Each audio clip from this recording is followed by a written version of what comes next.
Hello YouTube, this is Morgan, Airspeed Prime here with my next The Promised Neverland manga review. This one's going to be for chapter 170, which is called Together. And this was a very good chapter that really helped to explain the events that happened at the end of the last chapter. So, Isabella betraying Peter Rattray came out of nowhere. We expected it to happen at some point, but I think a lot of us felt like they'd make more of an arc about it. She would be the villain and would gradually begin to side with the kids. But they take more the approach here of like, no, actually, we didn't see the full thought process behind Isabella's reaction to her, like, answering Peter Rattray about, becoming grandma and, continuing to, be part of the system in a way.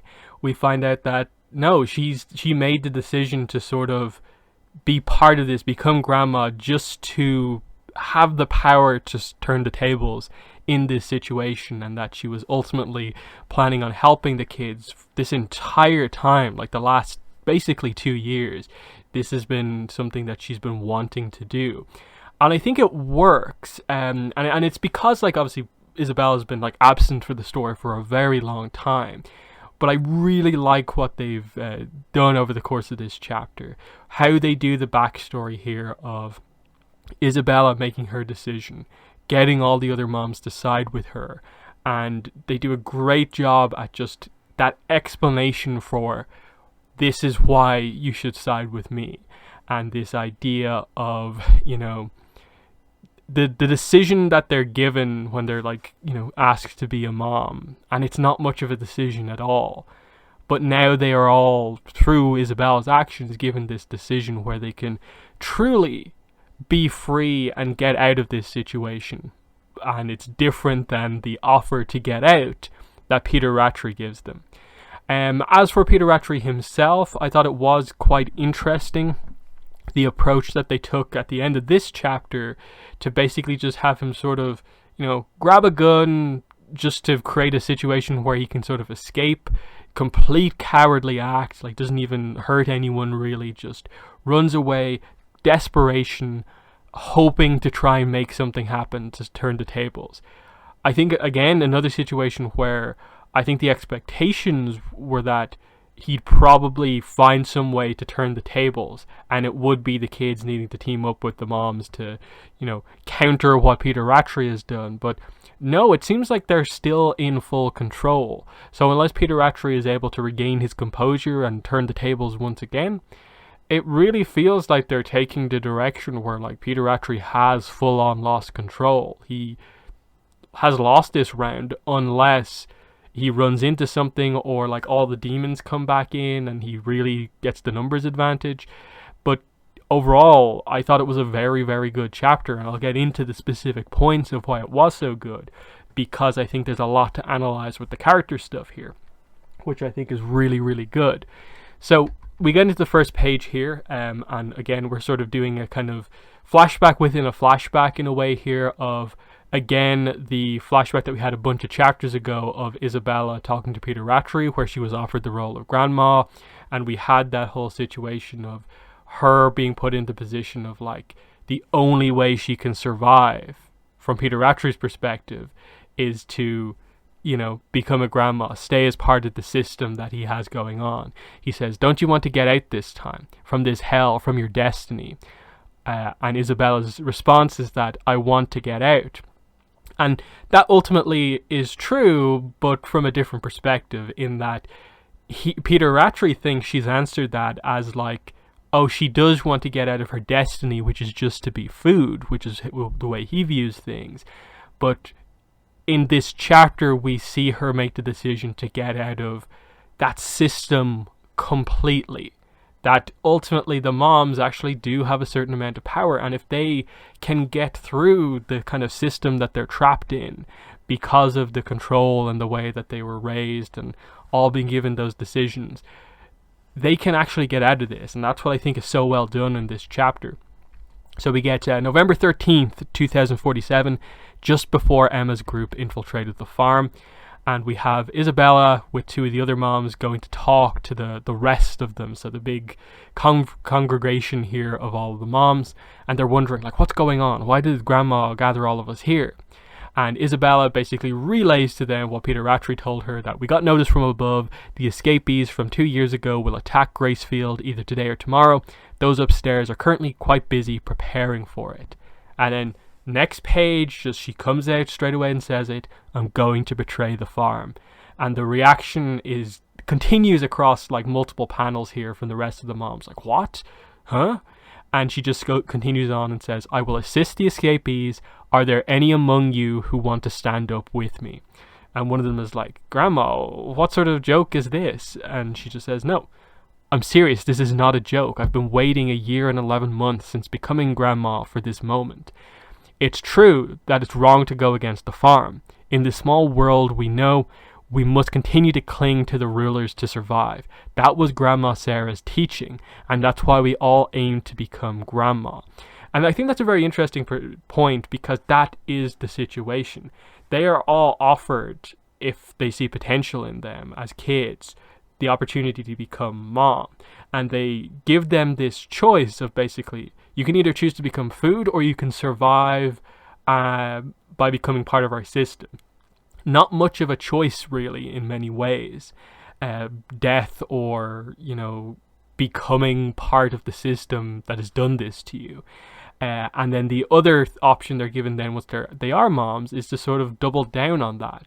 They can become grandma and like almost guarantee their survival among the competitive nature of all the moms to become grandma. If they are grandma, they are, above all else. But what's really sort of shattered, Isabella's, any sense of like believing in this system is what she says next. What happened to Grandma Sarah? And how quickly and suddenly it happened, and how little care there was, even though she technically is in one of the highest positions. And that's exactly what she says. But what actually happened to Grandma Sarah? She was shipped out so easily, and they all don't really have an answer to this. They're like, yeah, but they're just trying to like explain it away. And Isabella says, what? That Grandma made a mistake, so that's why she was punished? And that we're all equal and everyone has a chance? That's wrong. Even after all the competing and kicking down others to become grandma, we're just livestock to them. Very important point there, that they manipulate them by basically saying that like, oh no, by becoming a mom, becoming a grandma, you're part of the same system as up. You're getting like a promotion. But we see from Peter Rattray's attitude that he still just views all of these cattle people as just that. They are just livestock, just used in a different way than the kids are used. And that's all it is. And then we get this interesting page here about just, I suppose, the process of being a mother and the competition amongst them, the pressure that they're under, and just the emotion of that decision and the life that they basically then have to take on when becoming a mother. We saw bits and pieces of this in like the earlier arcs, but like we're sort of returning to that a little bit more here, of just, yeah, they make the decision to become moms, but they're still doing tests, competing against each other to be the best and be put in the best situation to, guarantee their survival. And we see, one of the moms being captured by, the demons, and they like, it wasn't my fault, there was nothing I could do. One of them kind of ends up sort of giving up, I'm done, I can't stand it anymore. And then the next panel shows her in the vat as food. The normal ones keep dying, and then we cut to one of the other ones who's pregnant saying, I don't want to die, I'm never going to die. She gives birth, and she's just upset about this because her child is taken away. She'll just be put in the same situation she was in, knowing that in all likelihood the child she's just given birth to is just going to die in a few years when she's shipped out, unless she's given the opportunity to become a mom. And at that point, they just repeat that cycle all over again. And we cut to a panel after that of, I suppose her kind of, I think the idea is that it's one of the other moms having to basically watch over her actual child, who says, "I love you so much, Mom," and then she has to be the one to walk her own child out in to be shipped off, showing just the complete lack of control any of them have in this situation. And then we cut back to the moms, who are really beginning to buy into what Isabella is saying at this point. You already know by now there are no chances here, just an endless living hell. You've known, but just didn't want to acknowledge it. And we cut to, all of the other moms saying, I want to live, I don't want to die, I'm scared. If I just stay alive, if I'm alive one day, maybe. This is what all the moms have been, this is what's informed their decisions. It's just the want to survive and thinking that one day they'll get out of it. But in reality, they're all just trapped in this situation and will ultimately one day be shipped off. They just get to live longer than some of the others. And Isabella says, "This obedience has no future." And we see her saying, "I want to get out. I want to get out." And then we have her, just reacting to like her situation. And she's like, "Damn you, Peter Rattray." And she just says, "I got sick of it. Using freedom as bait and flaunting fear. It's nauseating. I've had enough." And then we cut back to, her thought process as she made the deal with Peter Rattray to become grandma. That's right. Now's not the time to die. If I can become grandma, I'll do it. But it won't be for you guys, referring to the demons and Peter Rattray. My children will definitely come back. I'll do this so I can help them when they do. So that's her motivation behind everything she's done for the last 2 years, basically, is trusting that Emma and the others will come back and she'll turn the tables, and together all of the adult children, moms and children, will completely change things. So she says, "I'm not going to let anyone rule over me anymore. What about you ladies?" So she already has some support from some of the people just under her, but the others obviously do join her. She says, "What's your answer? Are you still scared of death? Do you want to keep living in fear? If you want to blow the whistle and report me, go ahead. I won't stop you. I'm not forcing you. If you want to just watch, be my guest. But if you stand with me, I'll show you something very interesting." And we see basically everyone pick up a gun to join Isabella on this mission to betray Peter Rattray. I think that's really interesting, like still super early on in this chapter, that's set up for. She's going to show them all something very interesting. Now, obviously Isabella being a grandma means that she is in a much more higher position than all of the other moms, meaning she has sort of an insight into a deeper sense of how the world works, the structure works, meaning that I suppose to some degree she might actually know some stuff about, the pathway in Gracefield House to the other world or something along those lines. Is that what she's talking about in all of this? This idea of like there is an opportunity for them all to go to the actual human world, because again it's one of those things of like it took so long for the kids to figure that out, that they're not in the human world, they're in the demon world. And is that what's going on here, of like if they join her they can actually get into the actual human world? Is that what's being talked about here? But I like that setup of another mystery that Isabella knows something that she'll tell to all the moms. But anyway, after like 9 pages in this chapter, we finally catch up with basically what happened at the end of last chapter. Everyone pointing guns at Peter Rattray. All the kids, all the moms. We get the kind of reaction once again of the kids seeing the betrayal of the moms. We see Peter Rattray's shocked reaction, just completely out of his control. He can't believe that this has happened.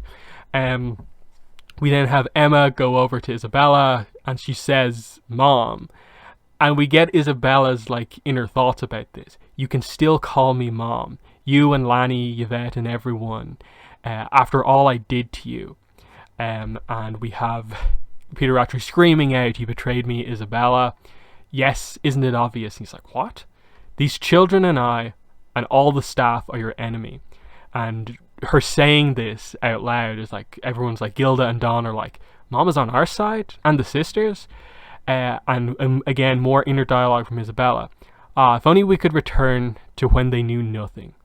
I'm sorry, welcome home. I missed you. Good job, you're amazing. If I could say that and hug them dearly, but, and this is her actual, like, statement to everyone. Don't get me wrong. It's just, it just happened that we shared the same interests. I was getting fed up with my life here, and I didn't like the future that boy described, referring to Peter Rattray. And everyone's like, whoa, that boy, that's a bit much. Just that, like, whoa, she went for it with that. Or his methods and opinions. And he's like, how dare you, you damn food. That's why I wanted to crush everything. I thought I'd destroy everything.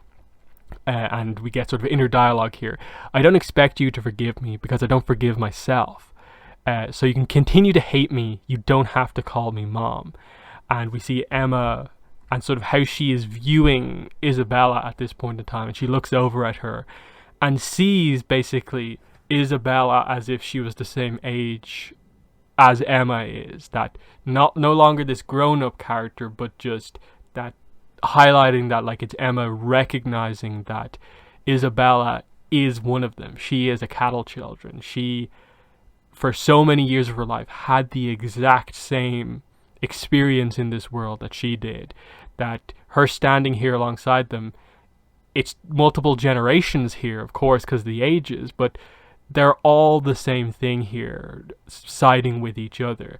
And as much as Isabella is trying to get across the point here of just, she knows she can't just go in and be super happy and act like the true mother of all of the kids after everything that she's done.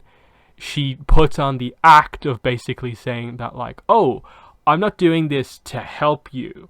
It's just that I and the moms want to escape, and it just happens that that lines up with what you want to do, so we end up being on the same side. It's this idea of, don't see this as a reason for you to forgive me because I don't deserve to be forgiven, when in fact I think that's absolutely on the table. I think we probably are leading eventually up to a pretty emotional moment between, I'd say, at least Emma and Ray with Isabella, if not maybe more the kids as well, and her actually getting the thing that she doesn't feel she deserves, and that is forgiveness to a degree from, I think, a lot of the kids, because I think a moment like that panel of Emma looking at Isabella and seeing her as a younger character is meant to be Emma understanding the situation that the moms were in. Given that, again, Emma was actually offered the option to be a mom back in the first arc. So I think she gets the idea that, like, all of these characters here who are the moms were offered that role and didn't have the escape attempt and the, everything go right in a way during that escape plan. They didn't have those options, and so there was no hope apart from be eaten or die. So Emma goes up beside Isabella and just says, thanks, Mom. We cut between, like, the kids, the other moms, back and forth, everyone continuing to point the guns at Peter Rattray, him continuing to be in a terrible position. He just says, how dare you, all of you, don't think you can get away with opposing me. And he just says, me lose to food, and he just screams. He charges at one of the moms, takes the gun from her, runs for the door. He wildly fires the gun but doesn't hit anyone, is the impression I get. And this just gives him an opportunity to escape through one of the kind of there's a little kind of hole in the wall that he just kind of crawls through. He's out in the corridors, just kind of like fleeing for his life. I think he drops the gun as well. And he just says, no, it's a lie. I won't accept this. I'm not going to lose. I have to think of something, anything. And he just has these disgusting looks on his face as everything's gone completely wrong. Now, this is where the chapter ends, but it is interesting in that, like, I don't know what to really make of this. Of just, like, it seems like the way they're portraying him is that he truly is lost. The odds are completely against him. That it will be pure luck if he manages to find some way to turn the tides at this point. What is he going to do? Is he going to be a threat from here on out, or is something going to happen to him? Because this is the type of manga that I could see doing something like, randomly he comes across one of the demons and is just killed off, and the series shifts once again to a slightly different approach.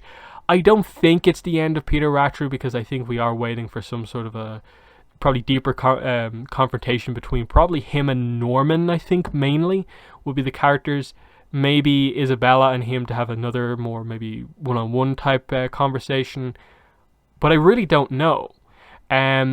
It's not at all what I expected them to do with Peter Rattray in this chapter, in that I thought the reader would have him utterly reverse things by revealing that he has some other stage of the plan that he had to reveal, or that the series would very much accelerate towards the end by getting across the idea that he is captured for good right now, that it's over, he's been captured.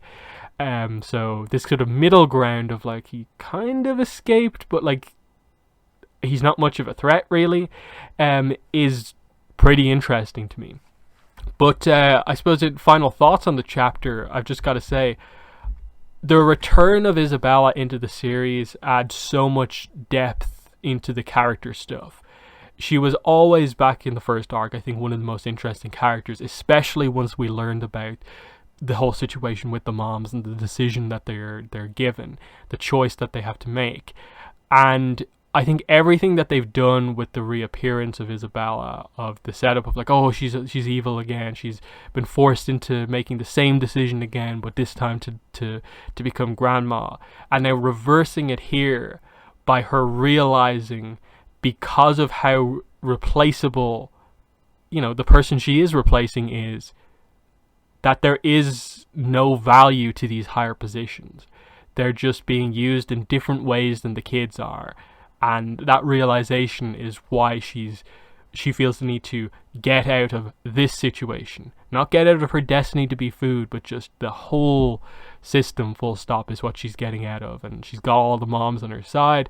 And I really liked how they did it. The little flashback sequence, even though it was just like one page, kind of showing a sort of montage of like events that happened during, a mom's life, basically, was really good to get you like invested in this, of just like all of these characters have given birth to a child and have been put in charge somewhere in the structure of this whole system of looking after other kids, only to sort of lead them to be slaughtered effectively, including in some cases their actual children who they gave birth to.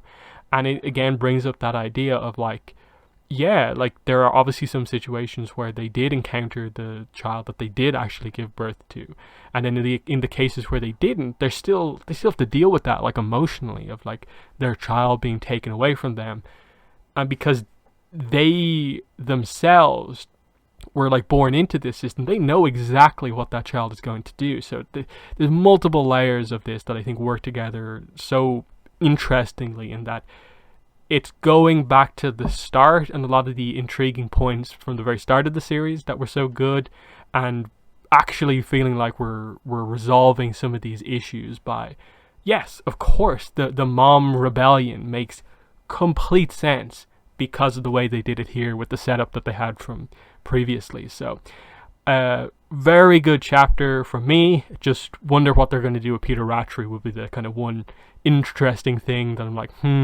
what are they going to do going into next time? But yeah, that's been my thoughts on chapter 170. In the comments, let me know what your thoughts are on this chapter. But that's been the video. Thanks for watching, and bye.